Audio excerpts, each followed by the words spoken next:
Dust rose like a memory behind him. David ran with the ragged breath of a man who had been a harpist in a king's court.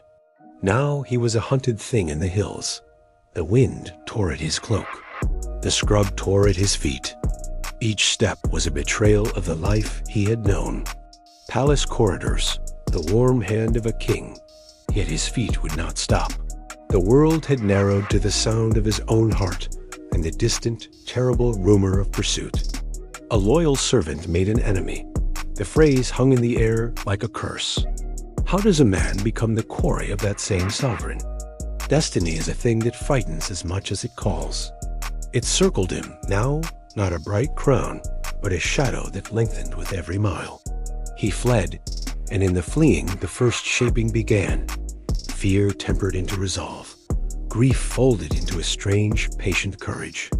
The wilderness received him without question. The cave yawned like a mouth of night, a hollow carved into the bones of the earth. Inside, shadows pooled and silence lay thick as wool. It was not a throne room. It had no banners, no incense, no heralds. It had only stone and the slow drip of water, and the smell of smoke where a small fire had been coaxed to life. Here, in the hush, beginnings were born that no court had foreseen. One by one they came, men with eyes like broken coins, men whose hands had been emptied by debt, men whose backs bore marks of mistreatment, men who had nowhere else to go. They gathered not because of a proclamation, but because of a presence. They looked at David and saw not merely a fugitive, but a center around which their scattered lives might turn. The irony was sharp and luminous. A kingdom beginning in a cave among the rejected, a crown forming in the palms of those who had nothing to offer. David stood among them with the humility of a man who had been taught by loss. He did not stride forward to claim command. Leadership is sometimes a weight placed upon shoulders that did not seek it. He felt the pressure like a hand upon his spine, gentle at first, then inexorable. Reluctance and recognition braided together in him, until he understood to lead was no longer a choice, but a responsibility that had found him. When his family arrived, the cave's hush broke into a different kind of silence, the silence of exhausted people. Their faces were pale with sleepless nights. Their hands trembled with the memory of doors slammed by royal rage. Saul's fury reached even into the rooms of David's home, and now it reached into the cave where his family clung to him. David embraced them as one embraces a fragile relic of a life nearly lost. The moment was touching, yet tense. He saw in their eyes the truth he could no longer deny. His calling was not a solitary path. It would drag those he loved into its wake. With a son's sorrow and a leader's clarity, he sent his family to Moab, to the land of safety under the protection of a foreign king. The act was both mercy and exile. He spared them immediate danger, but set them adrift from their home. Suffering sharpens discernment. David's wisdom grew not from books, but from the hard geometry of loss. Every choice now had a ripple. Responsibility became heavier in the wilderness. It was a stone he carried and learned to balance.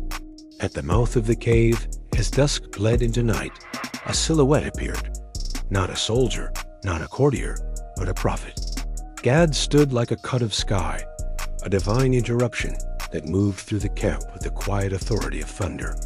He spoke with the voice of one who has seen the pattern beneath events. Do not remain in the stronghold. Return to the land of Judah. The counsel was a paradox. Destiny rarely leads away from danger. It leads through it. To obey was to step back into the very territory where the spear of the king might find him. Yet to remain was to let fear calcify into a new kind of exile. David listened, and in listening he chose obedience over comfort. He rose from the cave, not as a man fleeing, but as one stepping toward the crucible. There was a holiness in that obedience, not the bright holiness of triumph, but the quiet holiness of a man who will walk into peril because the path is right. The prophet's silhouette receded, and David's band moved like a shadow across the hills, returning to the land that had become both home and hazard. In the court, the king sat with a spear at his side and a mind unraveling. Saul's nights were haunted by rumor and suspicion.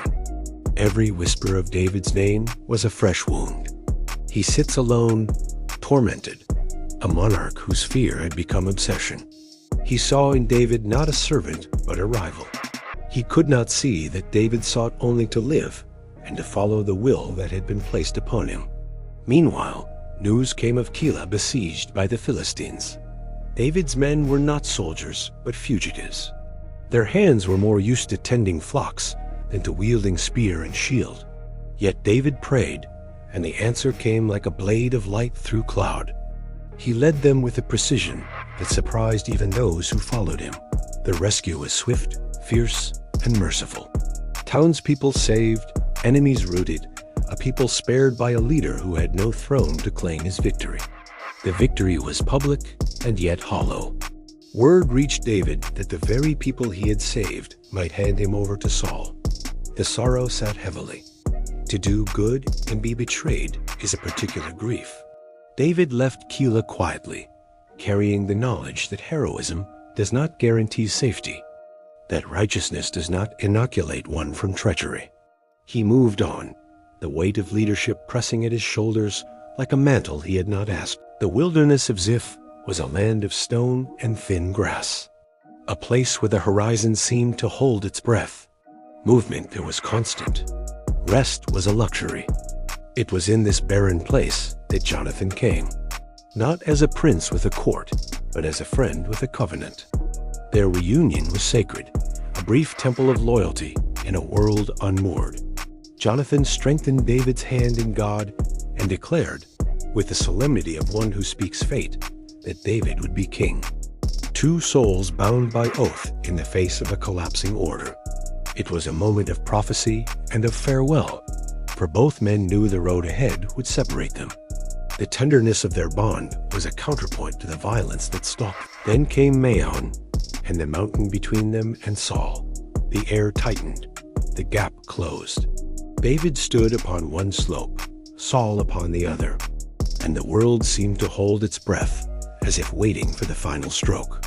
But providence moved in ways that are not loud. A messenger arrived with news of Philistine incursion, and Saul, compelled by the greater threat, turned his back upon the hunt. The army that had pressed like a shadow withdrew, and David watched them disappear into the distance. The unseen hand had not spared him from trial, but it had delayed the crown. The retreat was not deliverance from destiny, but a reprieve for preparation. David was not yet ready for the throne, and the throne was not yet ready for him. The exile years are not punishment, but forging. In caves and deserts, among the rejected and the faithful, a king was being made, not by gold or decree, but by sorrow, by mercy, by the slow accretion of wisdom. The story closed on a long, solemn breath. The wilderness had stripped him, taught him, and placed upon him a burden that would one day be a scepter. For now, he walked on, a man shaped by exile, carrying the quiet certainty that what is forged in shadow will one day stand in light.